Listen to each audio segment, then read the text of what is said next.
Walaupun Allah begitu luas pintu maafnya, tetapi taubat yang sejatilah taubat yang diterima oleh Allah. Apakah itu taubat yang sejati? Taubat yang sejati adalah al-iktirafu wan nadmu wal iqla'u wal azmu. Di dalam pertaubatan yang sejati, pertama ada al-iktiraf, kita mengakui kesalahan yang telah kita lakukan. Yang kedua, wan nadmu, kita menyesal atas dosa yang kita kerjakan. Yang ketiga adalah wal iqla'u, kita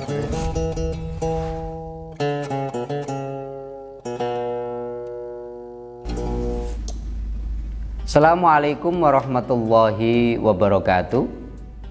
Sahabat-sahabatku pemirsa channel Tauhid Cinta, semoga ibadah puasa dan Ramadan Anda terus semangat dan seluruh ibadah kita selama bulan suci ini diterima oleh Allah Subhanahu wa Ta'ala. Bulan Ramadan bulan yang menawarkan salah satunya maghfirah atau ampunan dari Allah. Pintu taubat Allah selalu terbuka buat hamba-hambanya, sebesar apapun kesalahan dan khilaf hamba Allah.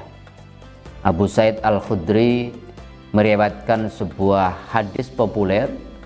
Rasulullah pernah bercerita, dulu sebelum kalian ada seseorang yang membunuh 99 orang.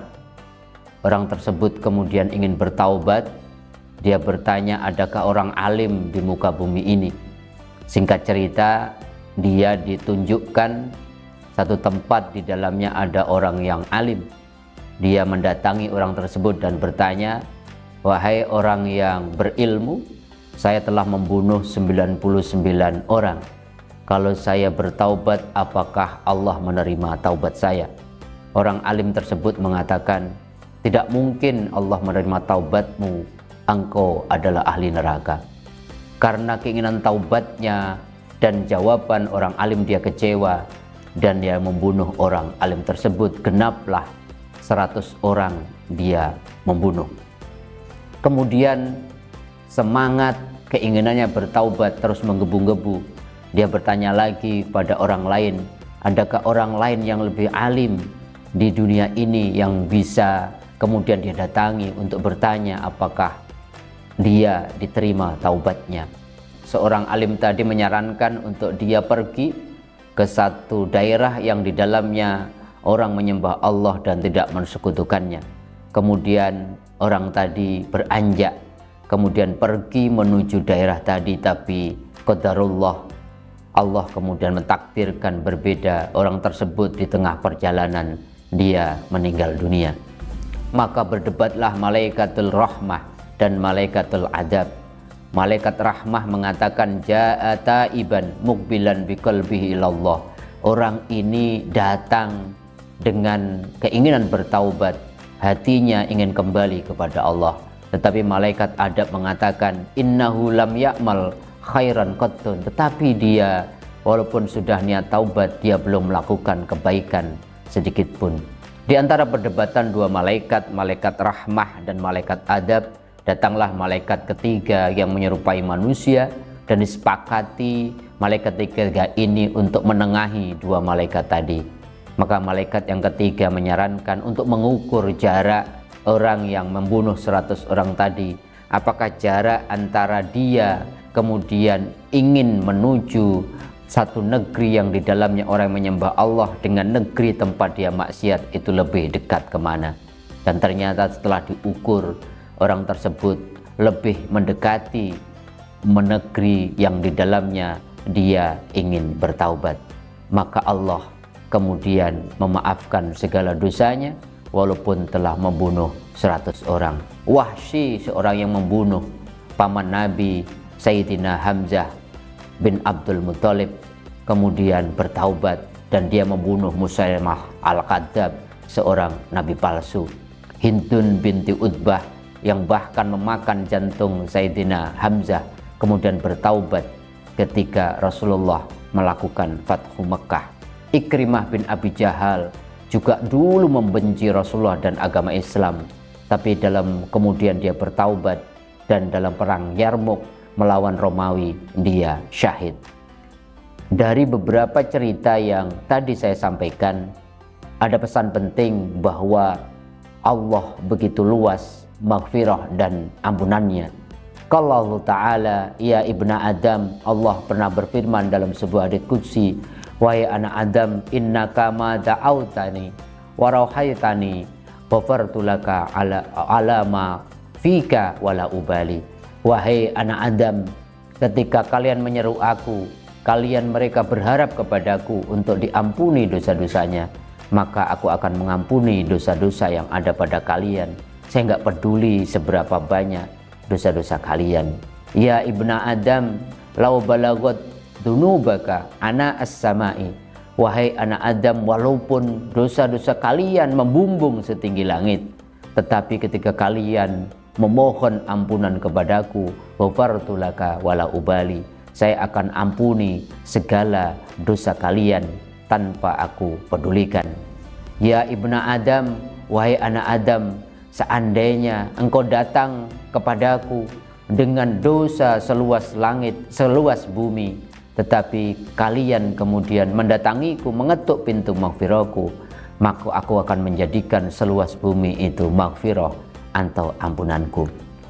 Dari hadis qudsi ini, jangan pernah kita berkecil hati, walaupun kita telah berbuat salah sebesar apapun dosa kita, asalkan kita dengan kerendahan hati mengetuk pintu maghfirah Allah, Allah akan dengan senang hati mengampuni kita.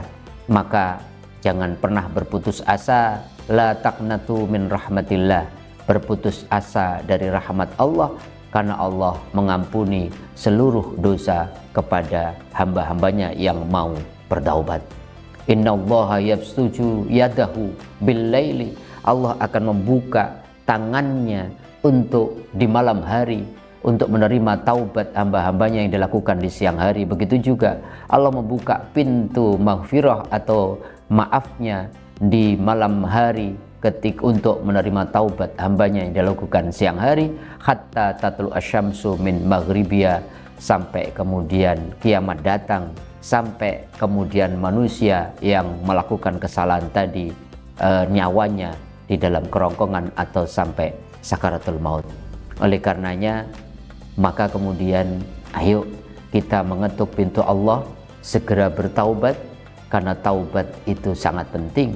Walaupun Allah begitu luas pintu maafnya, tetapi taubat yang sejatilah taubat yang diterima oleh Allah. Apakah itu taubat yang sejati? Taubat yang sejati adalah al-iktirafu wan nadmu wal iqla'u wal azmu. Di dalam pertaubatan yang sejati, pertama ada al-iktiraf, kita mengakui kesalahan yang telah kita lakukan. Yang kedua, wan nadmu, kita menyesal atas dosa yang kita kerjakan. Yang ketiga adalah wal iqla'u, kita berhenti mengerjakan dosa dan kesalahan yang kita taubati. Wal azamu, dan punya tekad yang kuat untuk tidak mengulangi kesalahan dan dosa yang sama. Kalau ini kita lakukan, kemudian ketika kita bertaubat, ketika kita berbuat salah, segera kita berdiri, mengambil air wudhu, kemudian kita sholat taubat, kemudian baca banyak istighfar, ila ghafarallahu lahu, kecuali Allah akan mengampuni dosa orang tersebut. Maka jangan pernah berkecil hati. Mari kalau kita berbuat dolim, berbuat kesalahan, segera memohon ampunan kepada Allah, memperbanyak istighfar, maka Allah akan mengganti kesalahan kita dengan kebaikan.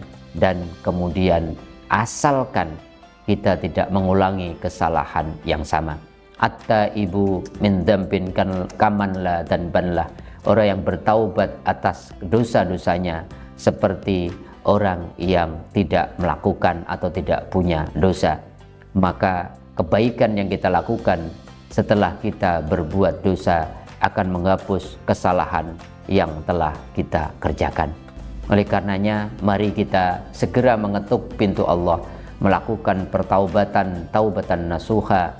Kita akui kesalahan kita punya penyesalan, kita punya keinginan untuk berhenti dan komitmen tidak mengulangi yang sama, dan untuk dosa-dosa yang berhubungan dengan hak anak Adam, syaratnya kita harus mendapatkan maaf, mendapatkan ridho dari orang yang kita berbuat salah. Mudah-mudahan apa yang kita saksikan pada kesempatan kali ini tentang pintu taubat terbuka lebar membuat kita segera menyadari kesalahan-kesalahan kita, tidak berkecil hati atas dosa-dosa kita, segera ketuk pintu maghfirah Allah, maka Allah akan menyamperi kita, Allah akan menghampiri kita dengan maghfirahnya yang begitu luas. Mudah-mudahan ada manfaatnya. Selamat berbuka puasa. Assalamualaikum warahmatullahi wabarakatuh.